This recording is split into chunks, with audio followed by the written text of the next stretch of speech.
आज आपण आपला वेळ त्या देवाला दिलाय. आज आपण देवाच्या पायाजवळ बसलेलो आहोत. तो देव आम्हाला पाहत आहे. तो देव आम्हाला या ठिकाणी त्याच्या कृपेमध्ये त्याच्या उपस्थितीमध्ये घेत आहे. आणि नक्कीच तसं देवाचं वचन सांगतं, जन्म दिलेली आई आपल्या लेकराला कधी विसरेल काय? प्रभू म्हटला कदाचित ती विसरेल, पण मी तुम्हाला विसरणार नाही. तो देव आम्हाला आशीर्वाद करतो. तो देव आमची भेट घेईल. असं देवाला म्हणा, प्रभू माझ्याकडे पहा, माझ्याकडे कान लाव, मला तुझी गरज आहे. मला तुझ्या कृपेत घे, मला तुझ्या उपस्थितीमध्ये घे. माझ्या जीवनामध्ये तुझं गौरव होते, मला आशीर्वाद दे. आमेन. आपण वचनासाठी प्रार्थना करू. दे बाप्पा, धन्यवाद. आजची भक्ती तू आशीर्वादित केली. आणि प्रभू आता जे काही वचन घेऊ ते वचन तू आशीर्वादित कर.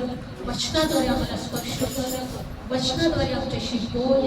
इथं आलेले प्रत्येक देव बाप्पा आशीर्वादाने आशीर्वादित होऊ. प्रभू येशूच्या नावाची प्रार्थना करतो. आमेन. Praise the lord. बायबलमध्ये दिलेलं आहे.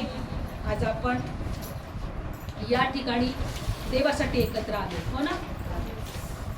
आणि म्हणा मी आनंदित आहे, मला मी आशीर्वादित आहे, बोला माझा देव माझ्या बरोबर आहे. Praise the Lord. किती लोक म्हणतात देव म्हटलं तर तुम्ही माझ्या नावाने इथं याल किंवा एकत्र याल, मी तुमच्यामध्ये आहे. तर देव इथे आहे. म्हणा देव इथे आहे. Praise the Lord.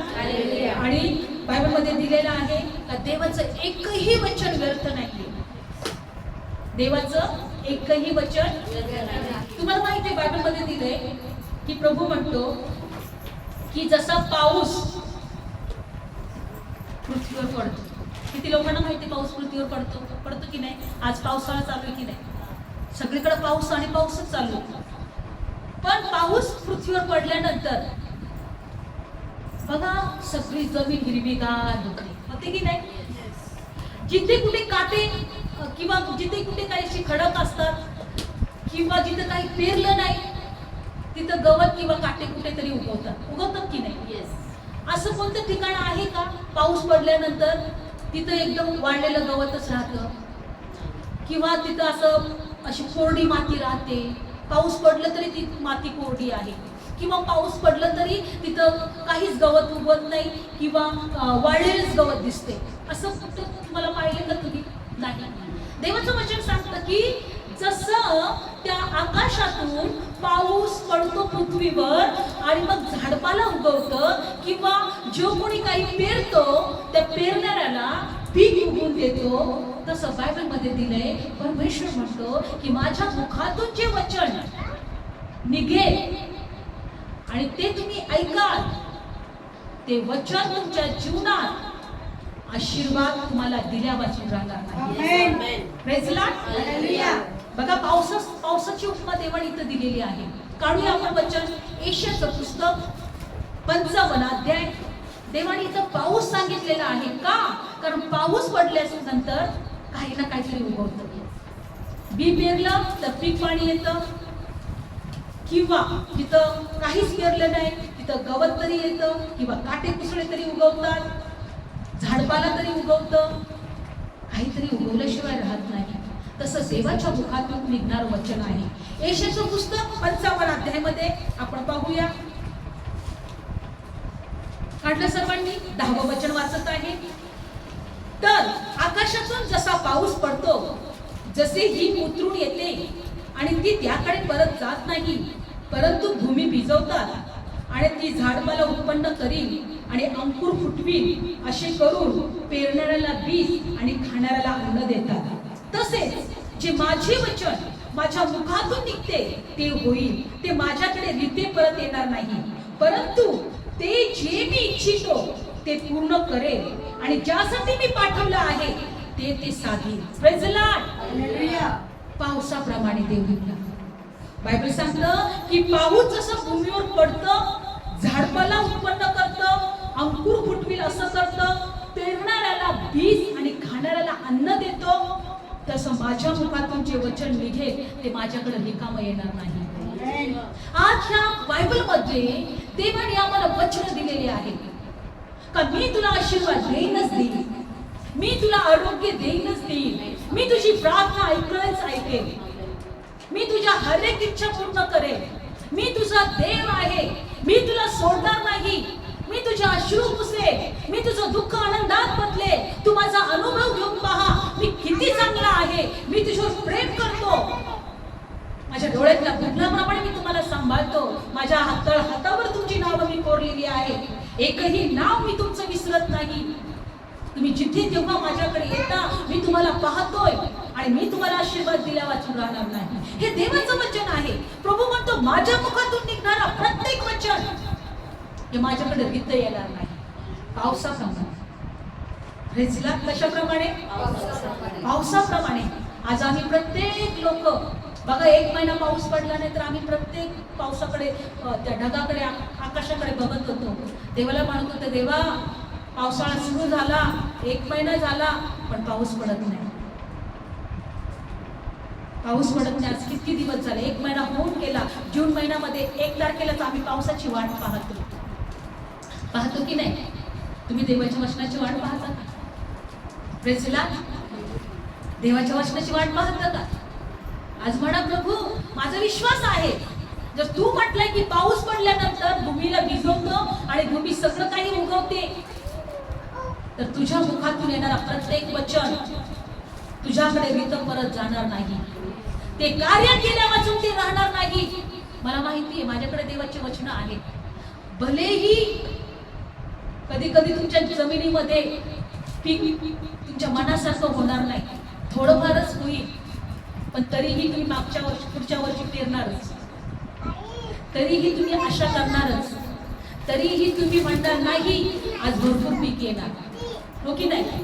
तसं देवाचं वचन तुमच्या जीवनामध्ये कदाचित तुमच्या इच्छाप्रमाणे काही होणार नाही, कदाचित तुमच्या जीवनात तुम्हाला काही दिसणार नाही, कदाचित देव तुमच्या प्रार्थनेचं उत्तर लवकर देणार नाही, पण प्रभू म्हटला की माझ्या मुखातून निघणारा प्रत्येक वचन कार्य केल्या विना माझ्याकडे रिक्त येणार नाही. Praise Lord. कार्य केले, जे कशासाठी मी जे पाठवलेलं आहे ते होणारच. म्हणून आमचा पूर्ण भरोसा आम्ही देवाच्या वचनावर ठेवला पाहिजे. बायबल मध्ये दिलेलं आहे, परमेश्वराने आपल्या मुखातून निघणारा प्रत्येक वचन आपल्या नावापेक्षा श्रेष्ठ केलेला आहे. तो आपल्या प्रत्येक वचनाची आठवण करतो आणि आम्ही पण प्रत्येक वेळेस त्याला वचनाची आठवण करून दिली पाहिजे. देवा तू वचन दिलेलं आहे ना, पूर्ण करशील. देवाला काय म्हटलं पाहिजे? देवा तू जर आम्हाला वचन दिलंय तर तू काय करशील? पूर्ण करशील. तुम्हाला माहिती आहे की आता काही दिवसामध्ये आपण बुधवारी प्रार्थना घेतो. आणि बुधवारी म्हणजे माझी इच्छा होती की आपण उपवास प्रार्थना आठवड्यातून एकदा घ्यायची आणि देवाच्या पायाजवळ यायचं. पण नंतर मी म्हटलं नाही, आता आम्ही आठवड्यातून एकदा रविवारी, जो देवाने नेमलेला दिवस आहे, शब्बात दिवस आहे, त्या दिवशी एकत्र येऊया. कारण देवाने वचन दिले, या शब्बात दिवशी जेव्हा तुम्ही एकत्र याल, मी तुम्हाला आशीर्वाद देईन. बायबल सांगते की परमेश्वराने ही संपूर्ण सृष्टी, हे सर्व जग 6 दिवसात निर्माण केले. किती दिवसामध्ये? 6 दिवसात. हा, आणि बायबलमध्ये दिलेलं आहे की 7व्या दिवशी परमेश्वराने आराम केला. काय केला? विश्राम घेतला. बघा, देव सुद्धा विश्राम घेतो. आणि प्रभू म्हटला की तुम्ही 7 दिवसामध्ये काम करा, 6 दिवस काम करा, पण 7व्या दिवशी तुम्ही माझ्याकडे विश्रामामध्ये तुम्ही माझ्या जवळ या. काय म्हटलं देव? 6 दिवस तुम्ही काम करा, पण आठवड्यात एकच दिवस तुम्ही मला द्या आणि तुम्ही माझ्या पायाजवळ या, आणि मी त्या दिवशी तुम्हाला आशीर्वाद देईन. असं बायबलमध्ये दिलंय. कुठे दिले आपण काढूया. उत्पत्तीचं पुस्तक, किंवा आपण काढणार आहोत प्रारंभ. पहिले देवाने 7 दिवस पृथ्वी निर्माण केली. उत्पत्तीचं पुस्तक 2रा अध्यायामध्ये, उत्पत्तीचं पुस्तक 2रा अध्याय किंवा प्रारंभ 2रा अध्याय. बघा देवाने आम्हाला काय वचन दिले. काढलं सर्वांनी? उत्पत्तीचं पुस्तक 2रा अध्याय आणि पहिलं वचन. आकाश आणि पृथ्वी आणि त्यांचा सर्व समुदाय ही पूर्ण करण्यात आली. 6 दिवसापर्यंत देवाने सगळं काही पूर्ण केलं. आणि देवाने आपले काम जे त्याने केले होते ते 7व्या दिवशी समाप्त केले. कितव्या दिवशी समाप्त केले? 7व्या दिवशी. आणि जे त्याने केले होते त्या सर्व कामापासून त्याने 7व्या दिवशी विसावा घेतला. आज सरकारी सुट्टी जर तुम्ही बघितली तर 7व्या दिवशी एक दिवस आठवड्यात सुट्टी असते प्रत्येक ठिकाणी. हा देवाने लावून दिलेला नियम आहे. प्रेझला कोणी लावून दिलेला नियम? देवाने नियम लावून दिलेला आहे. आणि माणसं ते पाळतात, पण त्यांना माहित नाहीये आठवड्यातून एकदा सुट्टी का असते. आज कंपन्यांमध्ये, सरकारी कामांमध्ये, प्रत्येक ठिकाणी आठवड्यातून एकदा तरी सुट्टी असतेच असते, हो की नाही? काय बायबलमध्ये दिलंय की देवाने आपले काम जे त्याने केले ते 7व्या दिवशी समाप्त केले. आणि जे त्याने केले होते त्या सर्व कामापासून त्याने 7व्या दिवशी विसावा घेतला. आणि पुढे, आणि देवाने 7व्या दिवसाला आशीर्वाद दिला. काय दिला त्याने? आशीर्वाद दिला. आणि तो पवित्र केला, कारण देवाने जे काही अस्तित्वात आणले होते ते आपल्या सर्व कामापासून त्याने विसावा घेतला. आता 7व्या दिवसाला बायबलमध्ये दिलेला आहे, काय दिला त्यांनी? आशीर्वाद. काय दिला? 7वा दिवस आशीर्वादित आहे. आणि म्हणून आठवड्यातून एकदा जेव्हा आम्ही देवाच्या पायाजवळ येतो, त्या आशीर्वादाच्या दिवसामध्ये आम्ही जेव्हा येतो तेव्हा आम्ही आशीर्वादित होतो. तेव्हा आम्ही काय होतो? आशीर्वादित होतो. तुम्हाला माहिती आहे देवाने एक नियम पण दिला. जर आठवड्यातून एकदा जो कोणी देवाच्या पायाजवळ येणार नाही त्याला जीवे मारायचं. काय मारायचं? मारून टाका म्हणे त्याला. देवाला कठीण नव्हतं बरं का, पण देवाची इच्छा होती की अरे 6 दिवसामधून 8 दिवसातून एकदा तरी मला वेळ द्यायला पाहिजे की नाही.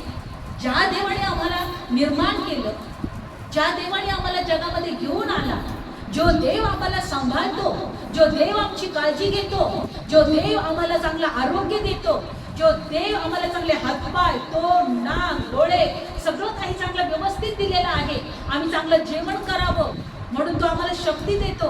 आज कित्येक लोकांना जगामध्ये आजारी आहेत, IC मध्ये पडलेले आहेत, त्यांना पाणी सुद्धा जात नाहीये, पण आम्ही तर किती चांगले आहोत. मग त्या देवाला धन्यवाद देण्यासाठी आठवड्यातून एकदा पण त्याच्या जवळ नको यायला? आज तुम्हाला माहिती कित्येक लोकांना आपण प्रार्थना करतो, पण देवाला माहिती आहे ह्या व्यक्तीसाठी जर मी काही केलं तरी हा माझे उपकार मानणार नाही. बऱ्याचदा आपल्याला वाटतं की आमच्या प्रार्थना ऐकाव्या, आम्हाला चांगलं आरोग्य द्यावं, आमच्या इच्छा पूर्ण देवाने कराव्या. देव ठीक आहे, देव करायला तयार आहे, देव तुला आरोग्य द्यायला तयार आहे, पण तू देवाला भेट द्यायला तयार आहेस का? तू देवाला ओळखायला तयार आहेस का? हा, तू देवाची भक्ती करायला तयार आहेस का? तू देवासाठी काय कामाचा आहेस? तू देवासाठी काय उपयोगाचा आहेस? ज्याने तुला निर्माण केलं त्याच्यासाठीच तू उपयोगाचा नाही. अरे देव कुठे म्हटलं तुला 6 दिवस ना 7 दिवस तू माझ्या जवळ येत राहा, आठवड्यातून एकदा तू मला दे. देव काय म्हटलं? आठवड्यातून तू एकदा मला दे. परमेश्वर म्हणतो की माझं स्तवन करावं म्हणून मी मनुष्याला निर्माण करेन. पण परमेश्वर म्हटलं की 6 दिवस नाही, मला एकच तुझा आठवड्यातला वार दे. आज बऱ्याचदा आपण म्हणतो की देवा ह्या व्यक्तीच्या जीवनात तू प्रार्थना का ऐकत नाही? आम्ही किती दिवसापासून त्याच्या जीवनात प्रार्थना करतो. देव म्हणतो अरे मी याची प्रार्थना जरी ऐकली ना तरी हा कधी उपकार राहणार नाही. काय म्हणतात ते? उपकारिक राहणार नाही. हा कधी माझ्या जवळ येणार नाही. म्हणून आज मला तुम्हाला सांगू द्या, आठवड्यातून एकदा ज्या दिवसाला देवाने आशीर्वाद दिलेला आहे तो दिवस चुकू नका. कोणत्या माणसासाठी नका, तुमच्या कामासाठी नका, तुमच्या कोणत्याही महत्वाच्या गोष्टीसाठी नका. कारण काय वचन सांगतं? जो कोणी आठवड्यातून एकदा माझ्या जवळ येणार नाही त्याला मी जीवे मारेन, असं दिलंय. निर्गमचं पुस्तक काढा वचन, निर्गम काढा 31 अध्याय.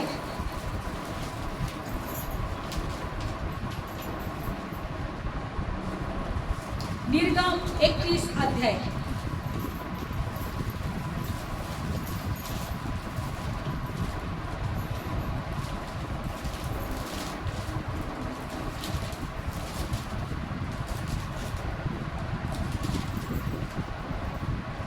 निर्गम 31 अध्याय 12 वचनापासून वाचू. परमेश्वर मोशेशी बोलला. तो म्हणाला, तू इस्रायलच्या संतानास सांग, तू म्हण, तुम्ही माझे शब्दात अवश्य पाळा. काय पाळा?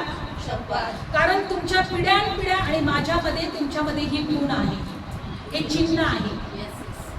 आणि जो तुम्हाला पवित्र करतो तुम्ही परमेश्वर आहे हे तुम्ही जाणावे. तुम्ही जेव्हा हा शब्दात पाळाल, आठवड्यातून एकदा माझ्या जवळ याल, हे तुमच्यामध्ये आणि माझ्यामध्ये एक चिन्ह आहे का होय तुम्ही मला ओळखत आहे, होय तुम्ही माझी आज्ञा पाळत आहे, होय तुम्ही माझ्यावर प्रेम करत आहे. आणि बायबलमध्ये दिले की मी पवित्र आहे म्हणून तुम्हीही पवित्र व्हा. तुम्ही ते शब्दाच्या दिवशी काय व्हा? पवित्र. बघा, जो तुम्हाला पवित्र करतो तो मी परमेश्वर आहे हे तुम्ही जाणावे. का तुम्ही देवाच्या जवळ यायचंय?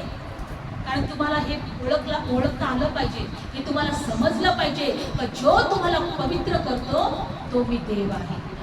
एक देव आहे तो आम्हाला पवित्र करतो, हे आम्हाला ओळखता आलं पाहिजे. आणि तुम्ही पवित्र आणि आम्ही पवित्र नाही झालो तर सैतान आमच्या विरोधात होईल. सैतान अशुद्ध लोकांना शोधतो, अशुद्ध आत्मे आमच्यामध्ये येऊन राहतात. काय होतात? अशुद्ध आत्मे म्हणजे सैतानाचे दुष्ट आत्मे आहेत. मग ते आजाराचे आत्मे असतील, ते श्रापाचे आत्मे असतील, तुम्हाला निराश पाडण्याचे आत्मे असतील.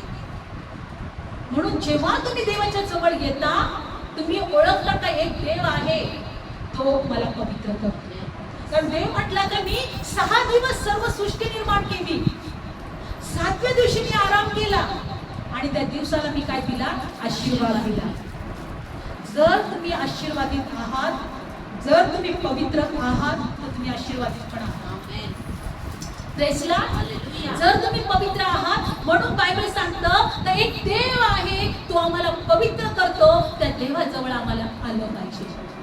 शब्दाची चुका होती की तुम्ही हे ओळखावं तर एक देव आहे तो आम्हाला पवित्र करतो,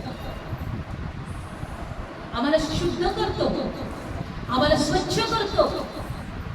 लहान लेकरू बघा, त्याला अंघोळ घालायचं कळत नाही पण आईच त्याला शुद्ध करते की नाही? आईच त्याला स्वच्छ करते की नाही? लहान लेकराला तुम्ही एक वर्षाच्या लेकराला ज्याला कळतच नाहीये त्याला जर तुम्ही आंघोळ नाही घातली तर वर्ष तो आंघोळच करणार नाही. पण त्याला माहितच नाही की आंघोळ केली पाहिजे. पण आई असते त्याला माहिती माझं लेकरू लई घाण झालं, खूप खराब झाले, त्याला खूप मातीने लोळलाय, तो ती त्याला शुद्ध करत असते, ती त्याला आंघोळ घालत असते. प्रेसला. एक देव आहे तो आम्हाला पवित्र करणारा आहे. आणि बायबलमध्ये काय दिले बघा? 14 वचन, म्हणून तुम्ही शब्दात पाळा, कारण तो तुम्हाला पवित्र आहे. जो कोणी त्याला विटाळावितो त्याला प्रत्येकाला अवश्य जीव मारावे, कारण जो कोणी त्यात काही काम करतो तो मनुष्य आपल्या लोकांमधून अवश्य छेदला जावा. 6 दिवस काम करायचे आहे, परंतु 7व्या दिवशी परमेश्वरासाठी पवित्र असा विश्रामाचा शब्दात आहे. जो कोणी शब्दात दिवशी काम करतो त्याला जीवे मारावे. Praise the Lord. शब्दात दिवशी जो कोणी काम करतो त्याला जीवे मारावे. का जीवे मारावे? कारण त्यांनी देवाची आज्ञा पाळली नाही, त्यांनी देवाचा नियम मोडलाय.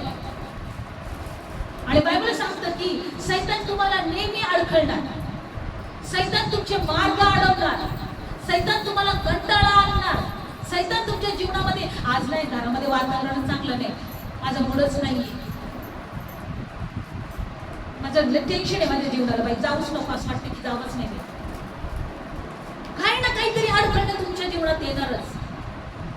काही ना काहीतरी गोष्टी तुम्ही जेव्हा देवाच्या जवळ यायला निघाल, काही ना काहीतरी तुमच्या घरामध्ये होईलच. कारण ते सैतानाची इच्छा नाहीये का तुम्ही देवाची आज्ञा पाळा. पण देवाला धन्यवाद की आज तुम्ही आणि आपण, आज हा पवित्र दिवस, तो देवाने विश्रामाचा दिवस निघलेला आहे, तुम्ही आणि आपण एकत्र आलेलो आहे.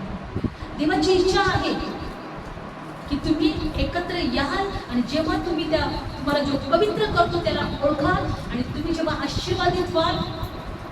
देवाची इच्छा आहे की तुम्हाला आशीर्वादित करावं, पण सैतानाची काय इच्छा आहे की नाही, याचा नाश झाला पाहिजे, हा माझ्या जवळ नाही आला पाहिजे, हा देवाच्या जवळ नाही आला पाहिजे, याची मार्ग मला अडवायची आहे.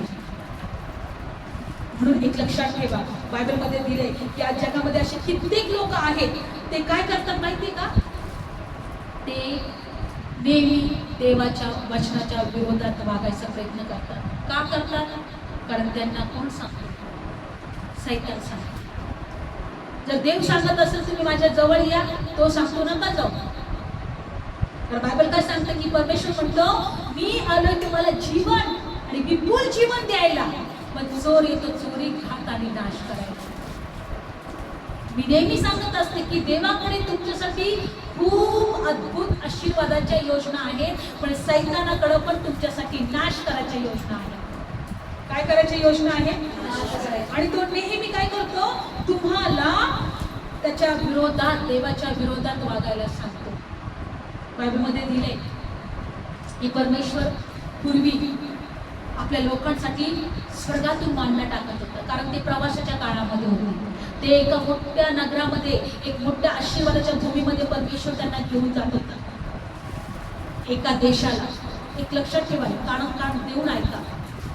बायबलमध्ये दिले परमेश्वर एका देशाला निवडलं. ते गुलामामध्ये होते, ते फारोच्या दास्यात होते. फारोने त्यांना गुलाम करून ठेवला होता. जसं आज जेव्हा आम्ही देवाला ओळखत नाही, आम्ही सैतानाच्या गुलामामध्ये असतो.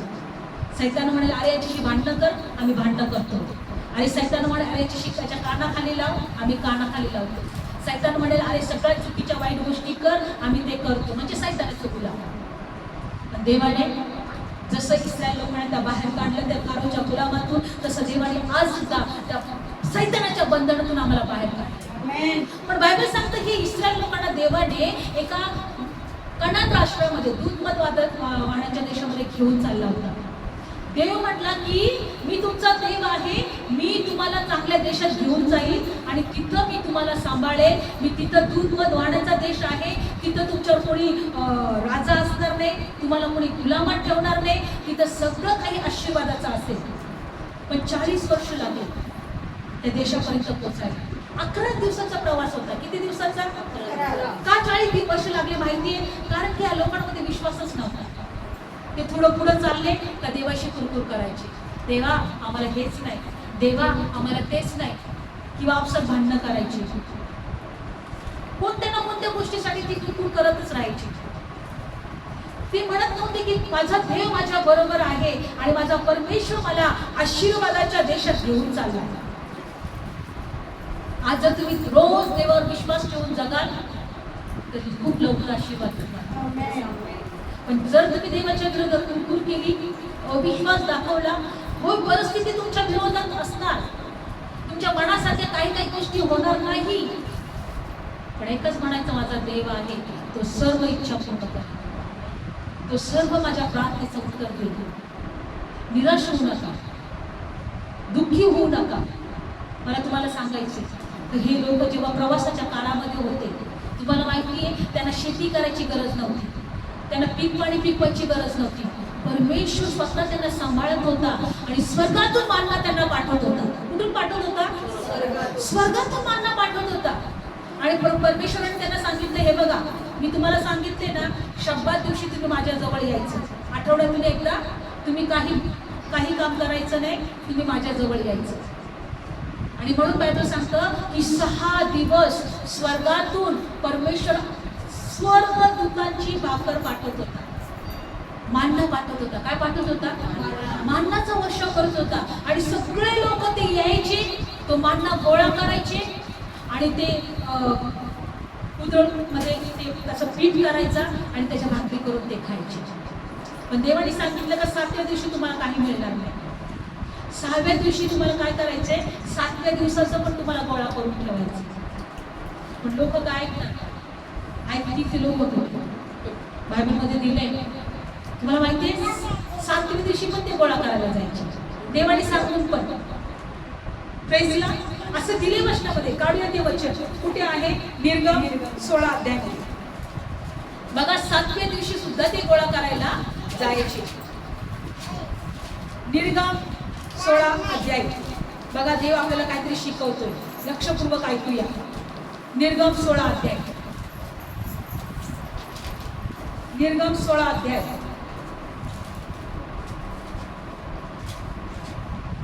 आणि 22 वचनापासून. आणि असे झाले की 6व्या दिवशी त्याने दुप्पट भाकर, म्हणजे एकासाठी 2 उमरभर अशी गोळा केली. आणि मंडळीच्या सर्व अधिपतींनी येऊन मोशेला सांगितले. तेव्हा तो त्यांना म्हणाला, परमेश्वर जे बोलत नाही हेच, उद्या 20वा आहे, परमेश्वरचा पवित्र दिवस शब्बात आहे. जे तुम्हाला भाजायचे ते भाजा, जे शिजवायचे ते शिजवा, आणि जे उरेल ते सर्व सकाळपर्यंत राखून आपणासाठी ठेवा.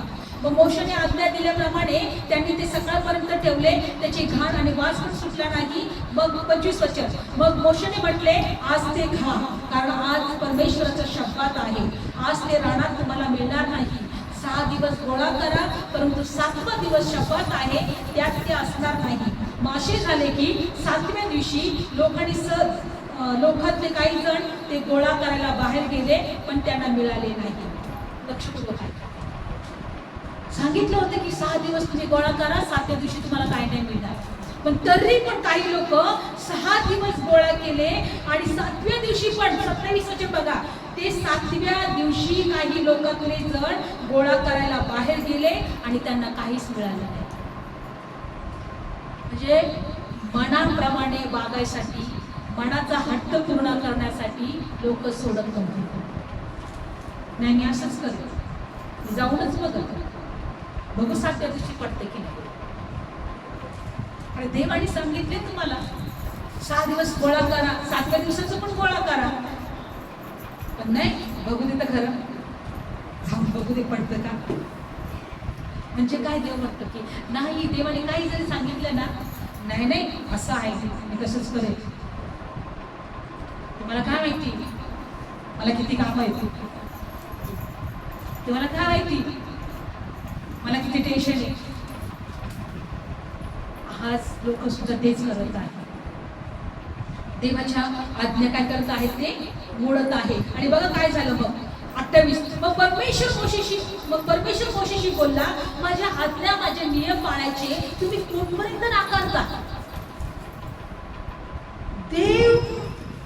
देवाच्या सेवकाशी बोलत आहे, अरे ह्या लोकांना सांग, तुम्ही कुठपर्यंत माझ्या आज्ञा मानायच्या नाकारता. तुम्हाला सांगितले ना मी 7व्या दिवशी तुम्हाला काय भेटणार नाही, तरी ते ठिकाणामध्ये जाता तुम्ही. कुठपर्यंत तुम्ही माझ्या आज्ञा पाळणार नाही. पुढे बघा काय झालं. आणि मग पहा 29 वचन. देवाने तुम्हाला शपथ दिला आहे, याकरता 6व्या दिवशी तो तुम्हाला 2 दिवसाची भाकर देतो. तुम्ही प्रत्येकाने आपल्या वस्तीत राहावे. 7व्या दिवशी कोणी आपल्या ठिकाणातून बाहेर जाऊ नये. ते तेव्हा ते लोक 7व्या दिवशी स्वस्थ राहिले आणि इस्रायलच्या घराण्याचे त्याने त्याचं नाव मानला ठेवला. देव म्हटला की बघा मी 6 दिवस तुम्हाला सगळं काही देईन, पण 7व्या दिवशी तुम्हाला काही मिळणार नाही. मला तुम्हाला सांगू द्या, ज्या दिवशी आठवड्यातून एकदा तुम्ही तुमचं सगळं कामकाज टाकून तुम्ही देवाजवळ याल, देवाच्या पायाजवळ बसाल, बघा देव आशीर्वादाचा वर्षा तुमच्यावर करेल. Praise the Lord. तुम्हाला माहिती आहे का, मला एकदा मुंबईहून एका मुलाचा फोन आला होता आणि मला म्हटलं सिस्टर मी खूप मोठ्या जॉबवर होतो, मला चांगला पेमेंट पण होता आणि माझ्यासाठी प्रार्थना करा. म्हटलं काय प्रार्थना करू? म्हणजे मी देवावर विश्वास ठेवतोय आणि चांगल्या जॉबवर होतो, मला नवीन जॉब लागला होता आणि मला खूप पगार होता. म्हटलं मग काय झालं? मग म्हटलं की पण मला रविवारी देवाच्या पायाजवळ येण्यासाठी मला सुट्टीच देत नव्हते ते लोक. मला सुरुवातीला सांगितलं का तुला सुट्टी मिळेल, पण नंतर हळूहळू त्यांनी काय केलं, रविवारची सुट्टी बंद केली आणि म्हणून मी तो जॉब सोडून टाकला. पण आता माझ्यावर खूप मोठी परिस्थिती निर्माण झाली. आता मी काय करू? माझ्याकडे पैसे नाही आहेत. त्याच्यासाठी प्रार्थना केली. तुम्हाला माहिती आहे देवांनी जो जॉब सोडला त्याच्यापेक्षा दुप्पट पगाराची नोकरी त्याला दिली. का माहिती? त्याने एक जिवंत देव आहे त्याच्यासाठी आपला जॉब सोडला. तो म्हटलं जर रविवारी मला वेळ भेटत नाही तर मी जाणार नाही, मी कामाला जाणार नाही. त्याने देवाची गोष्ट निवडली आणि देवाने त्याला अद्भुत रीतीने आशीर्वाद दिला. तुम्ही देवासाठी देवाच्या गोष्टी जर निवडलं तर सर्व आशीर्वाद तुमच्या पाठीशी लागेल, तुम्हाला येऊन गाठेल. असं दिले अनुवाद 28 मध्ये, जो कोणी माझी वाणी प्रयत्नपूर्वक ऐकेल आशीर्वाद येऊन त्याला गाठतील. Praise the Lord. आज मला तुम्हाला सांगू द्या, काही शब्दात दिवशी देवाने आशीर्वाद ठेवलेले आहे आणि जेव्हा शब्दात दिवशी तुम्ही एकत्र येता तेव्हा तुम्ही पवित्र केले जाता. काय केले जाता? कारण तुम्हाला पवित्र करणारा कोण आहे? आणि बायबलमध्ये दिलंय की जेव्हा तुम्ही पवित्र होता अशुद्ध आत्मा तुमच्यापासून पळून जातात. बायबल सांगतं येशू ख्रिस्त सभास्थानामध्ये एका शब्दात दिवशी उभा राहिला. काय झालं? शब्दात दिवशी असंच रविवारच्या आठवड्यातून एकदा तिथं सगळे लोक एकत्र यायचे, मोठं सभास्थान होतं, लोक एकत्र बसत होते, देवाची भक्ती करायचे, देवाचं वचन ऐकायचे आणि त्या ठिकाणी प्रभू येशू आला. आणि बायबल सांगतं की शब्दात दिवशी तो जेव्हा उभा राहिला तेव्हा काय झालं? आपण वचन काढूया. लूक शुभवर्तमान काढूया, 4 अध्याय आणि 16 वचन. आज देवाला धन्यवाद, तो पवित्र करणारा देव आमच्यामध्ये आहे आणि तो प्रभू आम्हाला आशीर्वाद देत आहे. लूक शुभवर्तमान 4 अध्याय.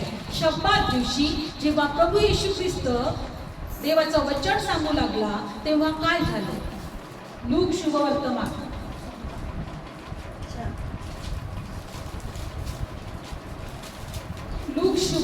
आणि 16 वचन काढूया. मग जेथे तो लहानाचा मोठा झाला होता. लूक शुभवर्तमान 4 अध्याय आणि 16 वचन. लूक शुभवर्तमान 4 अध्याय आणि 16 वचन काढलं सर्वांनी?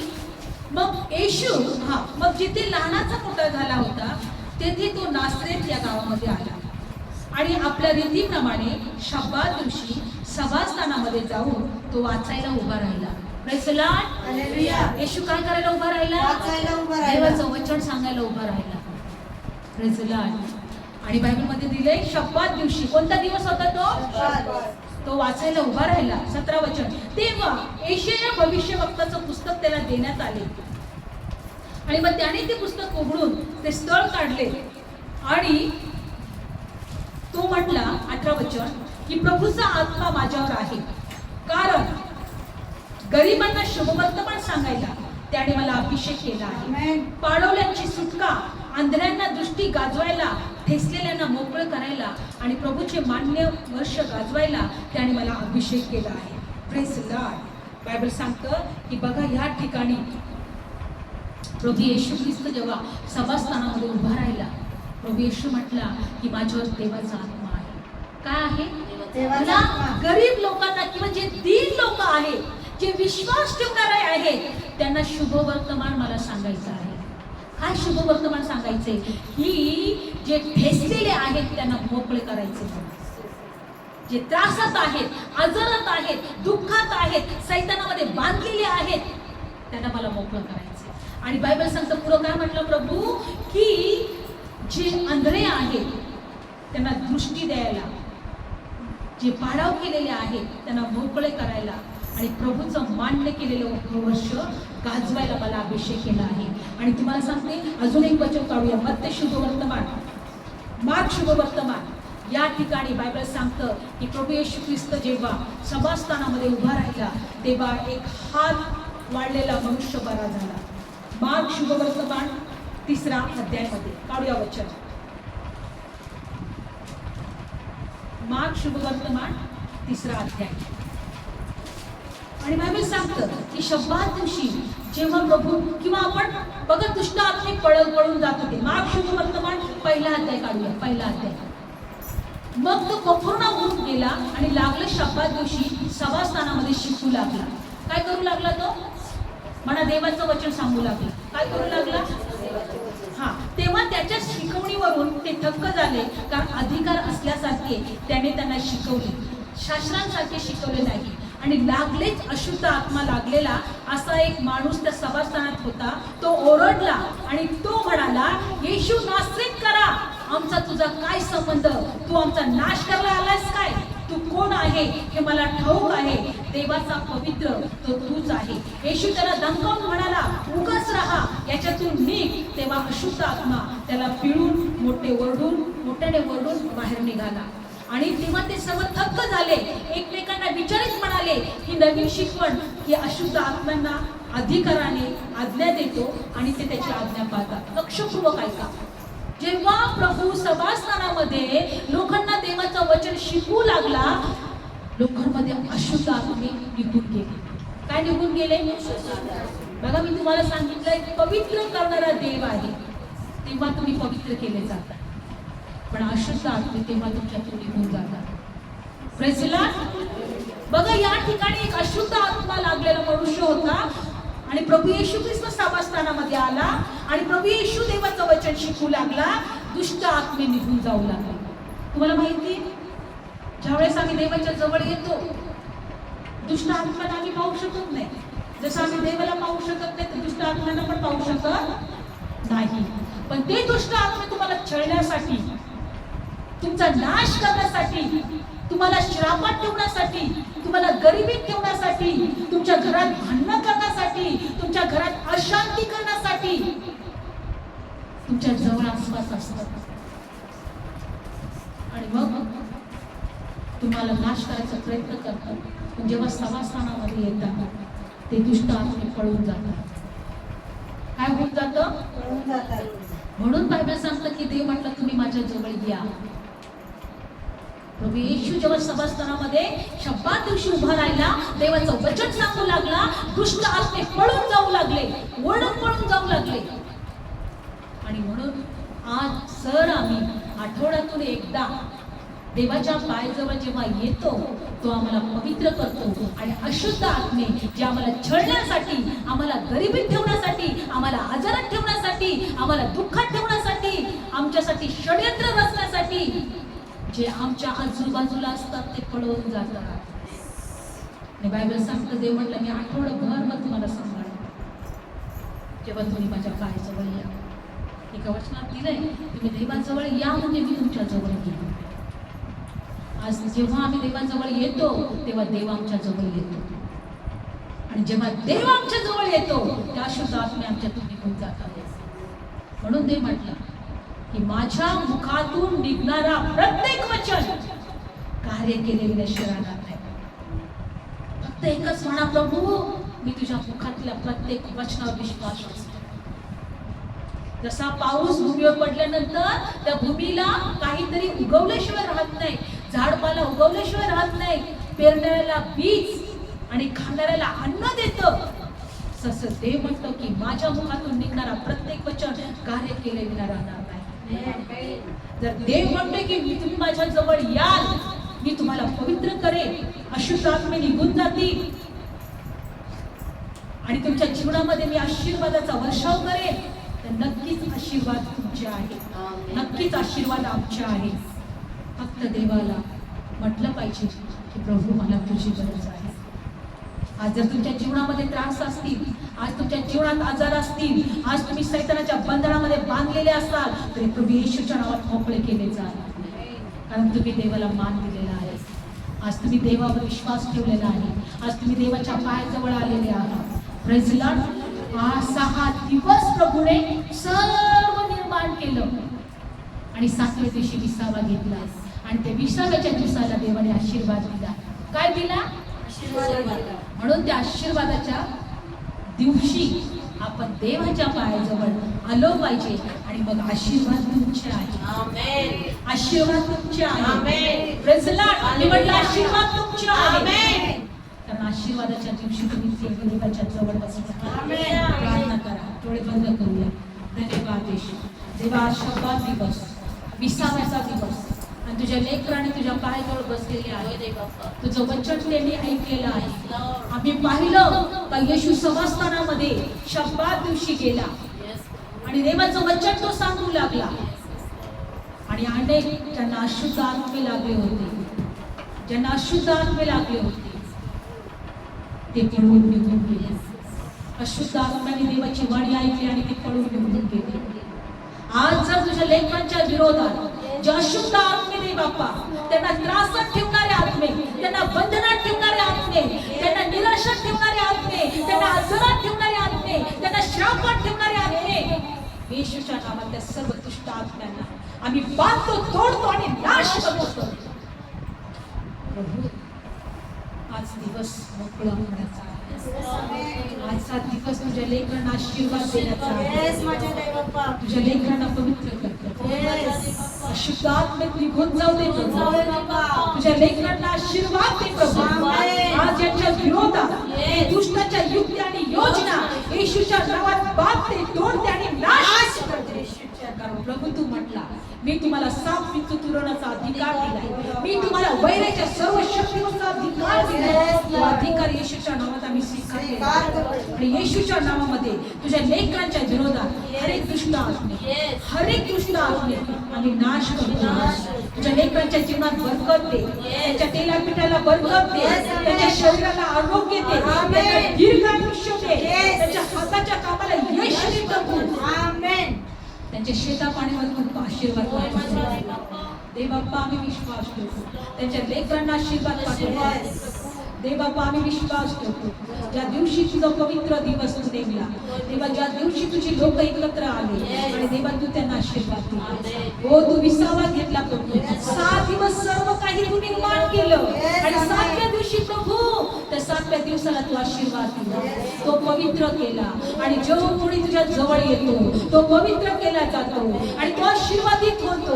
येशूच्या नावामध्ये आज तुझी लेकरं आशीर्वादित होतील, कारण त्यांनी तुझं वचन ऐकलं, त्याने तुझं वचन ऐकलं. देवा, ते तुझ्या पायाजवळ बसले आहे. देवा, ते तुझ्या पायाजवळ बसले आहे. देवा, त्याने आजचा दिवस तुला दिलेला आहे.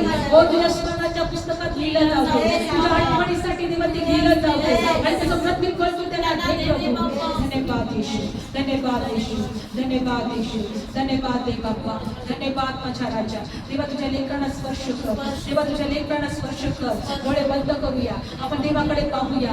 हो देवा, मी तुझ्यासाठी इथं बसलो प्रभू. आज शब्दात दिवस आहे. आज माझ्या प्रार्थनेचं उत्तर दे, आज मला मोकळीकता दे, आज माझ्या लेकरांना आशीर्वाद दे, आज माझ्या लेकरांच्या जीवनात कार्य कर. आमेन. हरे अशुद्ध आत्म्यांना येशूच्या नावात आम्ही धमकावतो, आम्ही येशूच्या नावात त्यांना नाश करतो. धन्यवाद येशू, धन्यवाद येशू, धन्यवाद येशू. Hallelujah, hallelujah, hallelujah. धन्यवाद, धन्यवाद, धन्यवाद. Thank you Jesus. तेरी महिमा का बादल बरसे इस जगह पर, तेरी महिमा का बादल बरसे इस जगह पर, प्रभु तू छू ले हम सभी को है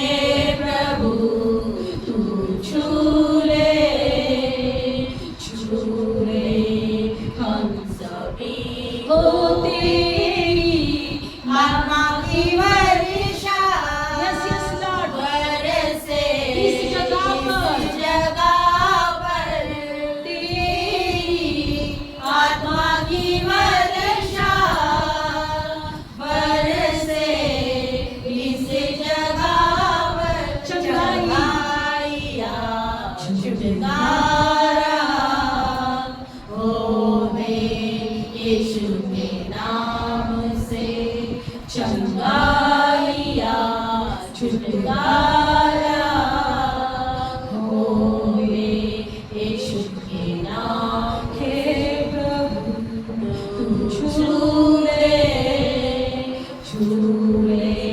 हम सभी को, हे प्रभु तू छू ले